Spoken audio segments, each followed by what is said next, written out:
Chuloy and dahilan J. para Live. maging malungkot at sumuko na lang.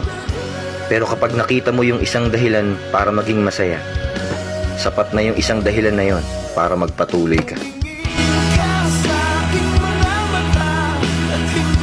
Said I'd catch you if you fall, and if they lie